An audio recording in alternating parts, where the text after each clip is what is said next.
کوئی بندہ اگر کرامات اولیاء پر یقین تو رکھتا ہو لیکن اس نے کوئی کرامت نہ دیکھی ہو تو کیا وہ اپنے پیر سے کرامت دیکھنے کی خواہش کر سکتا ہے؟ اس میں یہ کہ رسک ہوتا ہے، اگر پیر کرامت نہ دکھاوے تو پھر بدزن ہوگا نا. تو اس لیے مطلب وہ اللہ نے فرمایا فتح باب نہ چاہے، نہ دروازہ کھلنے کی وہ ڈیمانڈ نہ کرے، مطالبہ نہ کرے. پیر کو لوگ سمجھتے ہیں کہ ولی ہونا چاہیے اس کا، تو یہ ذہن میں رکھیں کہ پیر کے لیے ولی ہونا شرط نہیں ہے، اور ہر ولی پیر نہیں ہوتا. ولی کے لیے پیر ہونا شرط نہیں ہے.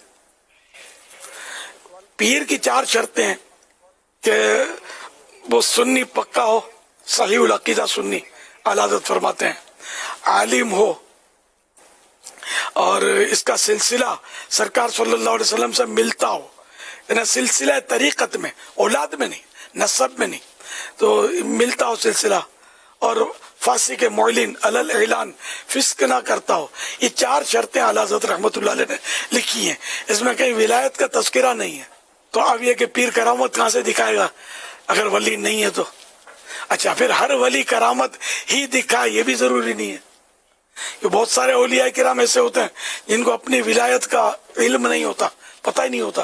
نہ پیر کی کسوٹی ہے کہ وہ کرامت دکھائے تو ہی پیر. تو پھنس جاؤ گے یار. پھنس جاتے لوگ کہ بعض بابا جی ہوتے ہیں، شعبدہ بعض قسم کے لوگ ہوتے ہیں، وہ ایسی انہونی ٹائپ کی باتیں بتا دیتے ہیں. استدراج جس کو بولتے ہیں، بندر ہے، اس کے جال میں پھنس جاتے ہیں.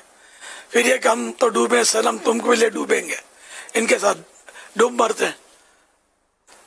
تو اس لیے مطلب یہ کہ مین شریعت کی پابندی ہے، اور وہ جو میں نے 4 شرطیں عرض کی، وہ 4 شرطیں اس میں پوری ہونی چاہیے. سیدنا غوث اعظم رحمت اللہ علیہ فرماتے ہیں ولی کی کرامت یہ ہے کہ اس کا ہر فعل نبی کریم صلی اللہ علیہ وسلم کے قول یعنی ارشاد کے قانون پر ٹھیک اترے. حوالہ بہجت الاسرار، پیج نمبر 39.